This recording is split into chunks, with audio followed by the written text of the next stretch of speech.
Hi everyone, today I wanted to share with you not only the gift of surrender, but such a handy tool that it is that we should be using a lot more often.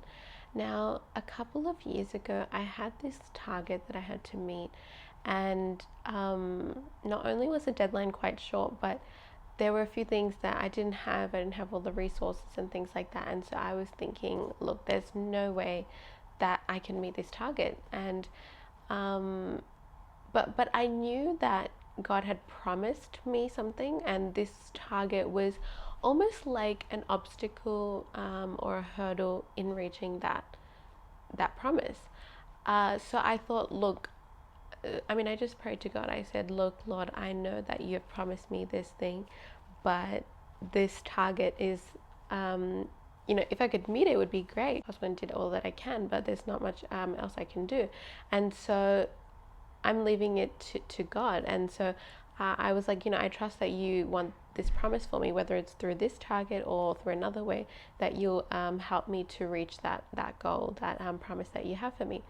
So I literally just prayed this prayer essentially, and I just left it. I was like, I'm not going to worry about it. I'm not going to fear or think all these hypotheticals or anything like that. Lo and behold, a few days later, I literally got an email, and the email said something which was letting me know that I could meet this target.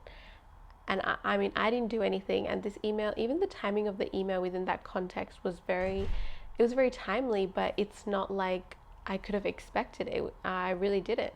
And so I was like, I just knew that it was God who was behind it. And it's funny how it happened, very soon after I surrendered it to God.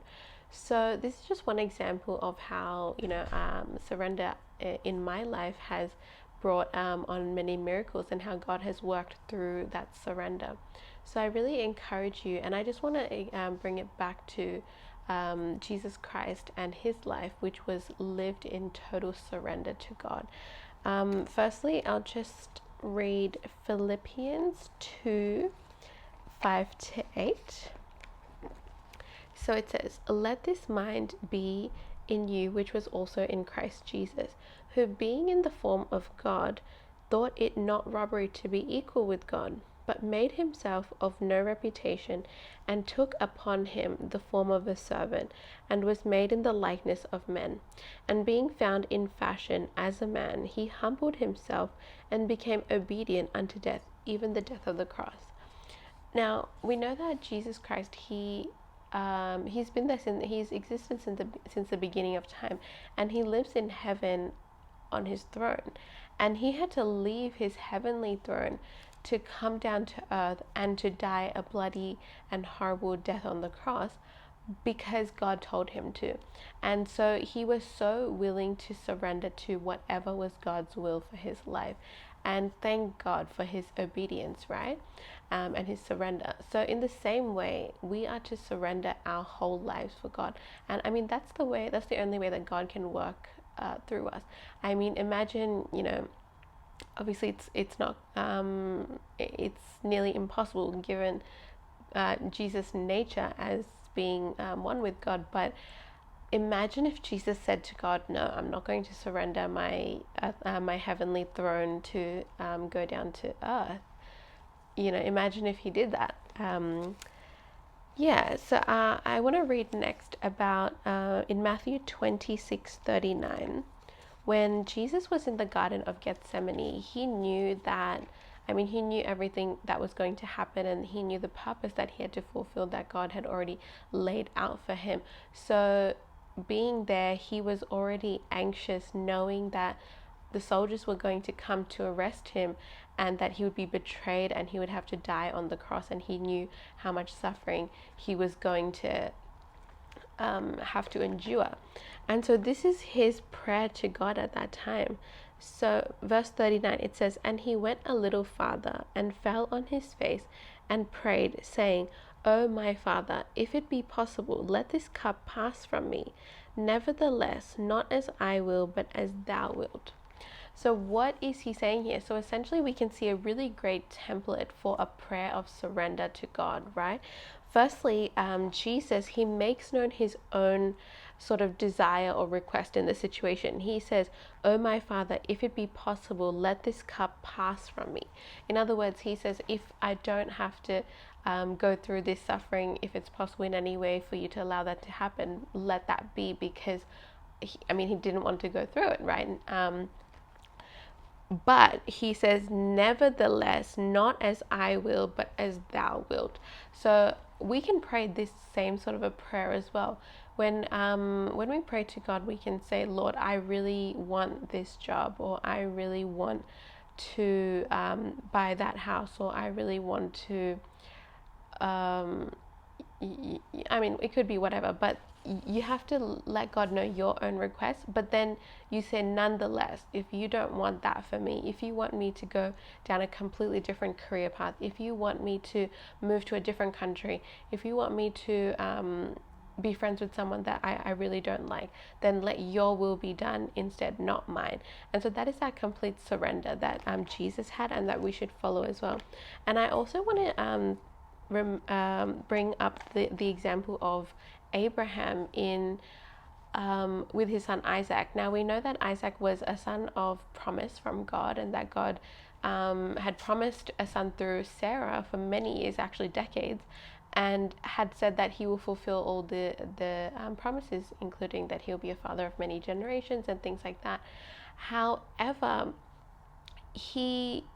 after he got this huge promise from God, God actually told him, now that, what Isaac would have been the apple of Abraham's eye, he said, "Now go and sacrifice Isaac on the altar," as in kill him as a burnt offering. And think about it, that's asking of such a huge thing, right?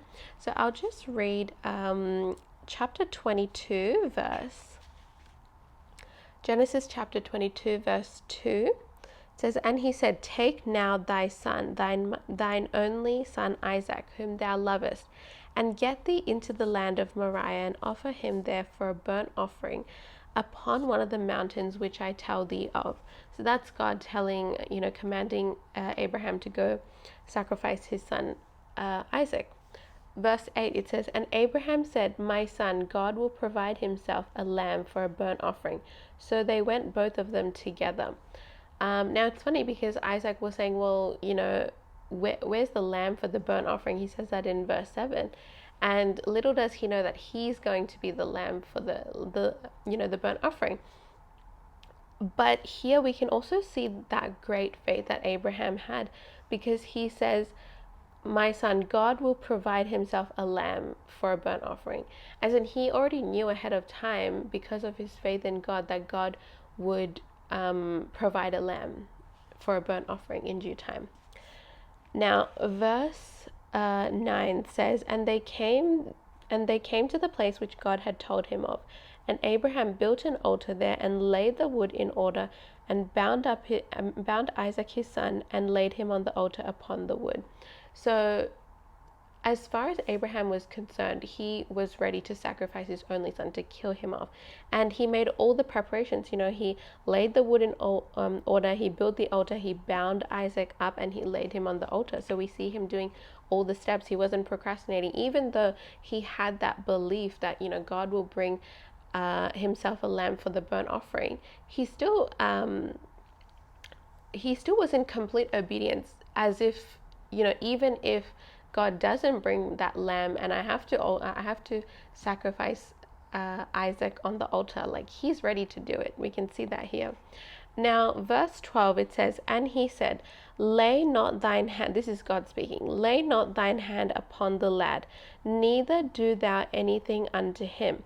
For now I know that thou fearest God, seeing thou hast not withheld thy son, thine only son, from me."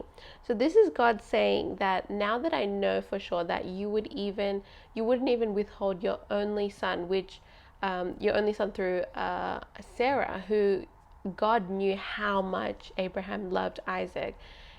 Now that he knew that even that thing that he loved the most on earth, he was willing to give that up because God commanded him to do so.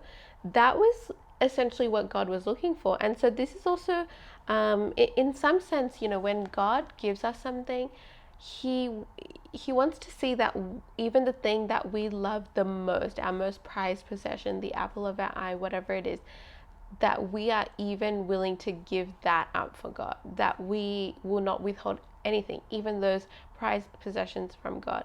Because I mean, it's easy when you have something that you're indifferent to, or you're like, oh yeah, it's whatever, it's great, but I don't care that much about it, and you have God, then of course it's easy to choose God. But when you have something that is so a close second to God, and you love it so much, or it's just the number one thing in your life, whatever it is, then it's a lot more difficult, because God can now test you and see whether you'll still choose him above that alternative, right? And so, and it's really a great lesson as well, because if you have something that you think would compete with God, then that's an idol in your life, right? And so in this sense, God brings us to that point of surrender, and it's better for us to put our own selves in that position of surrender all the time, rather than God sort of rip it from us because we've made it an idol. And so we don't want to have those idols, so we have to regularly surrender things in our lives. And oftentimes we might, God is testing our faithfulness. That's why he says in here in verse 12, seeing that thou hast not withheld thy son, thine only son, from me. So he wants to see what will we withhold from him. And so it's a test of our faithfulness.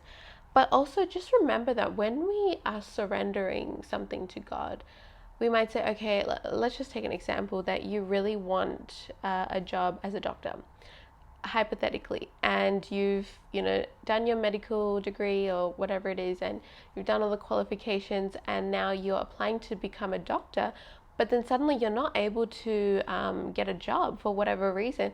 Maybe you don't have the experience, or people are just simply not hiring you, whatever it is. And so you're striving so much, thinking you're doing everything in your strength to get that job as a doctor, and it's just not working out. And at some point, you've got to come to that position of surrender. When you keep trying and trying in your own strength, and you've done everything you can, but you keep hitting roadblocks, then there's a good chance that you want it so much that it might have become an idol in your life. And so you need to we need to consider that for ourselves. Like, has this become an idol? If God took this away from me, or if even though you went to medical school for many years and all this sort of stuff, what if God calls you to a different career? Would you be willing to do that? So a good prayer of surrender is saying, Lord, I really want to become a doctor. I really want a job as a doctor, but ultimately your will, not mine. And at the same time that we're surrendering that goal or desire, you need to surrender, even the things that are associated with it, the fears and worries. So you might have certain fears that, if I'm not a doctor, then people will not accept me, or if I don't get a job as a doctor, then my parents will be disappointed in me. And you have to surrender those as well. Lord, I'm willing to be ridiculed by my peers that I didn't become a doctor, or I'm willing to endure the disappointment that my parents might have in me now that I didn't become a doctor. So you have to surrender those as well, not just the desire itself, but also the associated fears and worries and whatever it may be associated with that. And then you say, ultimately not your will, not my will, but your will be done. And it really helps if you write it down. I really encourage you to write it down and to say it as a prayer regularly. And oftentimes I find that even when you surrender it, sometimes you've only surrendered it with your mouth, but your heart is still holding on to it, or you still really want that deep down inside. So the first time that you say to God in prayer that you surrendered it, you might have only realistically surrendered maybe 50% of it, hypothetically. And then when you do it again the next day, then you might have surrendered another 10%. And the next day, another 10%. And so it's coming to that real position of surrender takes time. It's not going to happen overnight. And a lot of times you need to be careful that you might have just surrendered with your mouth, but your heart, it says in the word that your mouth is with me, but your hearts are far from me. And so we don't want to just do it with our mouths, we wanted to do it with our hearts as well, that our hearts need to be in that position of surrender. So I really encourage you that if you have something in your life that you're really holding on to, that you really want to try and make it work or make it happen in some way, and it's just not working out, it's probably a really good sign that now is the time for you to surrender. And even if you're not in that position, anytime that you have all these blessings in your life, it's really important that we just surrender it to God, that knowing that, it could be taken away from us at any time. In Job it says, the Lord blesses and the Lord takes away. Blessed be the name of the Lord. So ultimately it's about our position in Him, not our possessions on earth. So I really hope that encourages you. Thank you. Stay blessed.